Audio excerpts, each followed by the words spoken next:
what y'all were expecting. Women can be some real demons too. They're just not as loud about it as their yap husbands. Just when you think internet discourse can't get more toxic, a TikTok star decides to mock a grieving widow.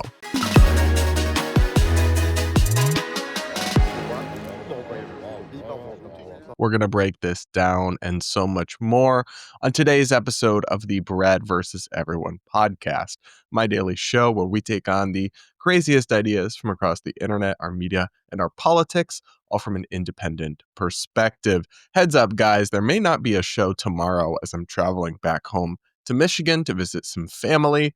But anyway, on today's show, we've got to talk about some really, really toxic internet discourse. I know. Day that ends in Y over here, but I think it's important to reckon with kind of just how hateful and how toxic some people are. Some people of real prominence on the internet, especially on the TikTok app. And this all comes in the context of the memorial service that was held for Charlie Kirk over the weekend. And I covered it in a brief video on my channel a couple days ago, but the truly heart-wrenching and beautiful moment where Erika Kirk, Charlie Kirk's widow, spoke about how she is finding it within herself to forgive the man who killed her husband and deprived her children of their father. And what I thought was like a really beautiful testament to the absolute best of Christian teaching and of like conservative philosophy about loving your enemies and turning the cheek and all this stuff. Here's that moment in case you somehow missed it. On the cross, our Savior said,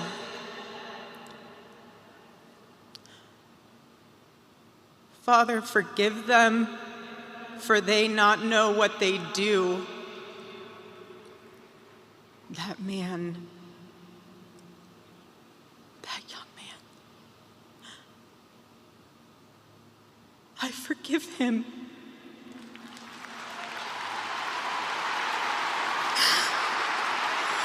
Now, this was so beautiful a moment from Erika Kirk that it was really kind of heralded and celebrated across the political spectrum, not just by Republicans or conservatives or MAGA types or Charlie Kirk fans, but kind of everyone was able to come together and say like, wow, that was really beautiful. That was inspiring. Even on MSNBC, they ranted and raved about this moment from Erika Kirk and kind of cheered her on, which doesn't happen much on that network, but here's a clip. Take a listen. 1 week after her husband's passing, she went in front of a crowd of 40 to 50,000 people watching all over the world, and she delivered remarks in which she forgave the assassin that shot her husband. I thought it was just remarkable. A remarkable moment because in so many ways where America stands in 2025 is how do we respond going forward? And the woman that just lost her husband stood there in front of the world and said, "I forgive." And because her Christian faith teaches her to love your enemy and not hate your enemy, and to love those that persecute you. So basically, across the political spectrum, people were able to come together and say that, like, Erika Kirk's part, at least, was really beautiful and moving. Except not on social media, where the most toxic and unhappy people spend their days spewing bile. And that today is going to largely focus on one woman named Sumaya, who is a TikTok influencer with nearly 250,000 followers on that app, who spent the memorial service while it was going on actively trolling and posting videos bashing Erika Kirk, the grieving widow. I'm not kidding. That's what she did.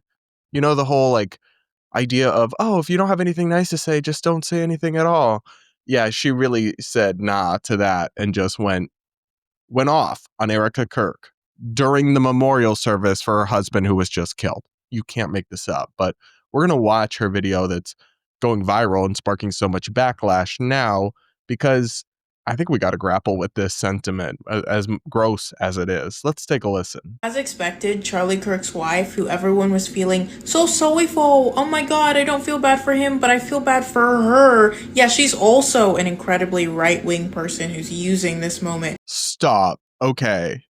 I'm going to let her finish, but You're mocking the people who felt so sorry for what? For the grieving widow? For the person whose husband was just murdered in an act of terrorism? Yeah. Why wouldn't you feel sorry? You have to be a bad person to not feel sorry for her, by the way. Like the problem is you. You're the bad guy. It is crazy to me. And she's like, oh, she's mocking the other woke people on TikTok who aren't quite as unhinged as her, who say, we don't feel bad for Charlie, but we feel bad for his wife. Even that's crazy. You should, in fact, feel bad for people who get murdered in cold blood, even if they have political views you don't like. But like, she's belittling those people for having too much compassion. That's psychotic. And then she's mocking them all during, literally as the memorial service was going on, is when she published this video. Wow. To push an authoritarian agenda against the left. Are you all gonna realize that the women who marry these freaks know exactly what situation they're getting into, and the reason they get in that situation is because they want to be there. Charlie Kirk's wife married Charlie Kirk because she liked Charlie Kirk's ideas. I mean, yeah, probably they have a lot of shared values if they're going to be in a relationship. That's kind of normal. And she's probably proud of her husband's life work. Even if they don't maybe agree on everything, they probably broadly agree. What is the point of that? Yes, and so because Charlie was a conservative, then his wife was as well. Therefore, you shouldn't feel bad about murder or about families being destroyed by terrorism. Like, that's not how normal people process thinking and emotions. You know that, right? Like, it's giving woke sociopath. Wow. It's literally simple as. Women, too, are capable of making free decisions of who to associate with, and you can judge them based on those decisions. If a woman is the happy wife to a terrible man, it's probably because she, too, is a terrible person. Wow. I obviously do not think either Charlie Kirk or Erika Kirk are terrible people. There are parts of Charlie Kirk's legacy I really appreciate and respect. There are other parts I don't, and I was very critical of him while he was still with us and disagreed with him on many issues. But I just can't relate to this idea that while somebody who was just murdered in an act of political terrorism, while their memorial service is ongoing, I'm going to get on camera and say how terrible they are and how terrible their frickin' wife is, too. I'm trying to think, there's literally no one, even somebody who I think is like so harmful and so toxic in our politics, where if they were to die in this fashion, I would ever do that. You can always just not say anything, you know? You don't have to praise someone who you hated who died. You can just like not speak. I feel like some of these TikTokers don't realize that not speaking is an option and one they should utilize more frequently. It's just so classless and disgusting to me. But this kind of sentiment, the whole comments on this video is just people, yes, queening her for this insane and hateful take. Y'all do this weird shit with Usha Vance as well. Oh my god, I bet she feels so awkward knowing that her husband is racist against Indians and people of color. I have many critiques of JD Vance. I don't think he's racist against Indians. He is married to an Indian woman and had an Indian wedding. Like, they really do just be throwing shit around. Wow. I think she probably doesn't. Why? Because given who she married, she's probably racist too. So now, because she married him, she must be a self-hating Indian racist. She couldn't possibly just love someone and then he is conservative. Like, no, that couldn't enter her mind. She must be a self-hating racist drawn to an anti-Indian racial extremist because of her own self-hate. I don't know. Oh my gosh. I don't know what y'all were expecting. Women can be some real demons too. They're just not as loud about it as their yapper-ass husbands. So I'm going to go out on a limb and say that Erika Kirk is not the demon. You, the one trashing a woman mourning her husband as her memorial service is ongoing for TikTok clout and to, I don't know, rile up people on the internet, you might be the demon, babe, actually, because everything about you is giving demonic and sociopathic, actually. It's really, really grotesque stuff. And it's not even like this woman is just, and I say just, even though it's horrific in its own right, just trolling Charlie Kirk's widow during the memorial service for her slain husband. She's also pretty actively and pretty explicitly saying that she supports political violence and therefore encouraging more. Let's listen to another video from this lovely woman. But first, do make sure you're subscribed if you aren't yet. If you're listening to us on audio podcast, please do take a second to rate or review the show wherever you're listening. And if you're not, if you're watching us on YouTube, remember you can also subscribe on Apple, iHeartRadio, Spotify, yada, yada, yada. The links are always in the description. Regardless, if you're here with us on YouTube, make sure you're subscribed. Do hit the like button. And everybody, remember to send in your voicemails for my Voicemail Friday episodes where I react to your woke horror stories, answer your questions, and give you advice. The link to send in a voicemail to potentially be played on one of those episodes is in the description. Now, we're going to take a look at another video from this Somaya woman where she pretty explicitly endorses political violence or suggests that it's fine in some contexts. Let's listen. Also, please don't give me that bullshit about, oh, no one should face violence for their political beliefs. You don't believe that. I actually do. Yeah, I do believe that. I don't believe that people should face violence for their beliefs or opinions or words, because I don't believe in terrorism, and I do believe in free speech. But apparently that's bullshit? I especially don't want to hear you say it if you're an American and you don't despise everything about the way this country exists. No, it's because I'm an American that I love free speech and don't believe in political terrorism. What? This woman is absolutely deranged. The people that are detained by ICE, they are facing violence because their belief in the political concept that human beings should be able to exercise freedom of movement. What? Guys, she actually just suggested that it is somehow inconsistent to be against murdering someone for their words, like what happened to Charlie Kirk, if you believe in countries existing, having borders, and removing people who enter the country illegally.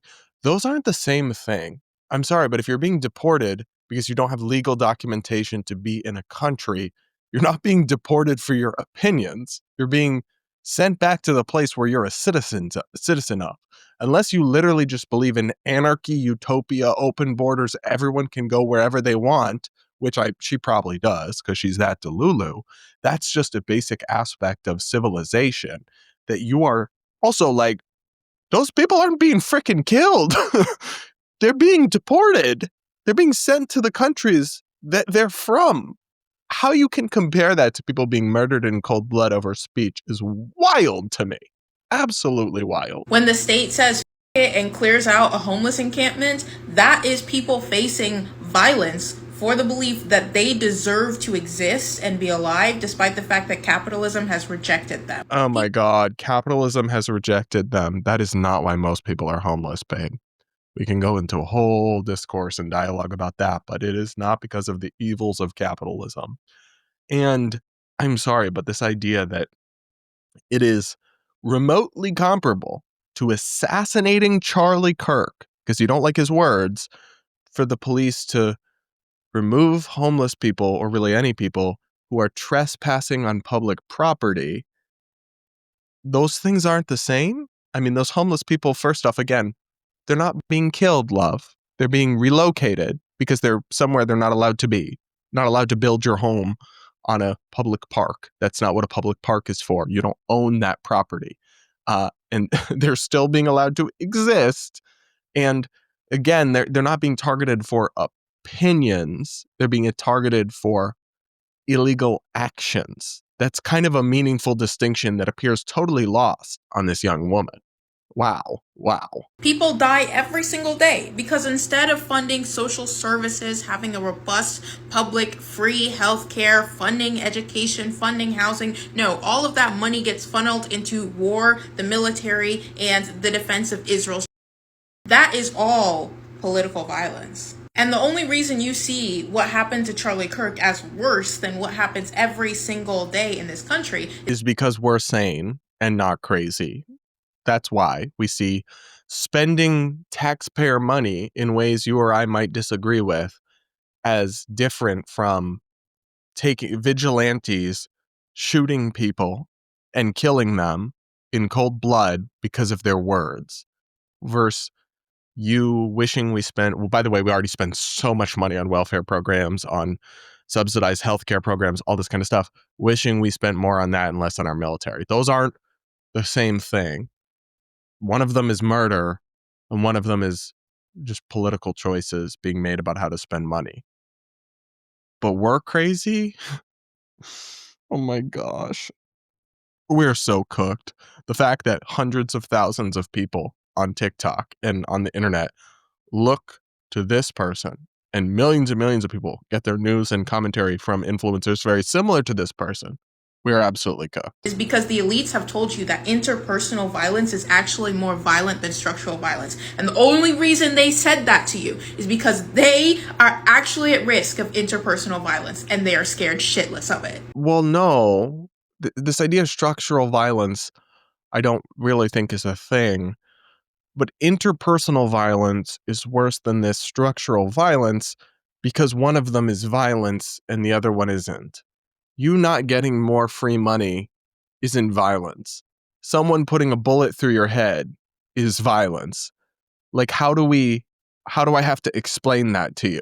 Either all political violence is on the table or none of it is. But if you only voice concern when the only form of violence that the elites are actually exposed to happens, you are not a serious person. I will gladly accept the moniker of not a serious person if this person is considering themselves a serious person. Please put me on the 180-degree opposite side of whatever side you're on, because you are not only filled with hate and venom, but you are absolutely deranged, young woman.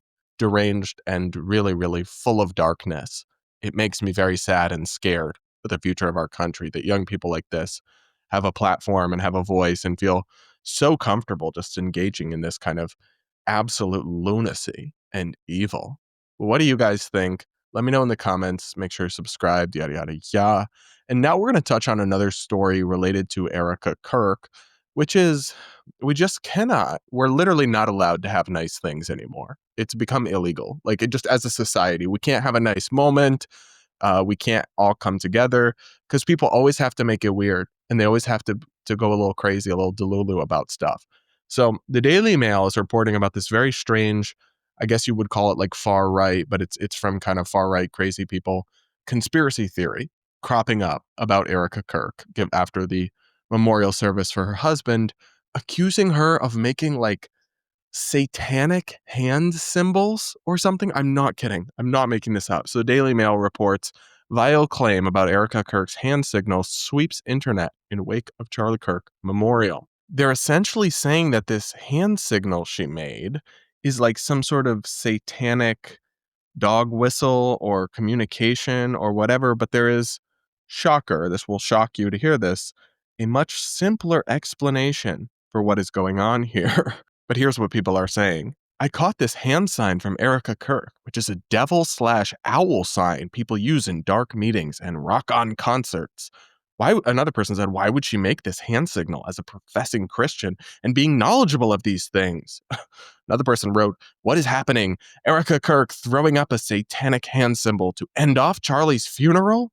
I hope she doesn't realize what she's doing, but this is definitely suspicious. Or did you just miss your medication today, sir? Anyway, referring to Kirk standing next to the president at the moment she made the signal, a third man said, sorry, I love Trump and Charlie Kirk, and I don't want to spoil the party, but why did Erika wait until she was standing with the most famous man alive in front of the whole world at the most significant moment of her life to throw up the devil-horned gesture? The devil hand gesture, which is also associated with the rock-on motion seen at rock concerts, involves the index and pinky fingers being raised, while the other fingers and thumb are tucked in. Guys, this story spoke to me because it's like another entry in the never-ending series of It's Not That Deep. And like people over-analyzing and micro-analyzing the most minute things and reading into them these deep and profound and doomsday-level meanings that were never intended. So the same way that like there's a whole ass genre of people on the internet who think that Taylor Swift is secretly a lesbian and has been dropping tiny little clues in her stories, in her songs this whole time, that they're totally deranged, if you're watching Erika Kirk, a devout Christian, mourn her husband at a massive televised memorial service, and you think she's secretly doing hand signals to the devil, you're probably reading too deep into it. So I kind of assumed this was BS, but then it became quite clear reading the reporting about this from the Daily Mail and others that what she did was a hand signal, or in sign language means I love you. That's what it is. This influencer that I follow, a conservative named Savannah, she felt the need to clear up this misinformation for her following. Here's her video. Take a look at this. Good morning, everybody. I was up bright and early this morning on Newsmax to reflect on the powerful, moving, beautiful service for Charlie Kirk. I am dumbfounded by the amount of messages and comments that I woke up to, people talking about this photo. People have actually been asking me if I agree or believe that this hand symbol that Erika's doing in this photo is associated with demonic powers of the devil. Are you guys slow? This is the universal sign for I love you. In American Sign Language, it's an I, an L, I love you. We just watched a widow who serves the one true God, the Lord Jesus Christ, bravely and flawlessly address the nation after watching her husband be brutally assassinated in the public eye, and you guys are coming up with conspiracy theories that she is holding up a demonic symbol after preaching the gospel for 20 minutes? I usually don't get this frustrated, but actually, what is wrong with you people? Educate yourselves. Educate yourselves.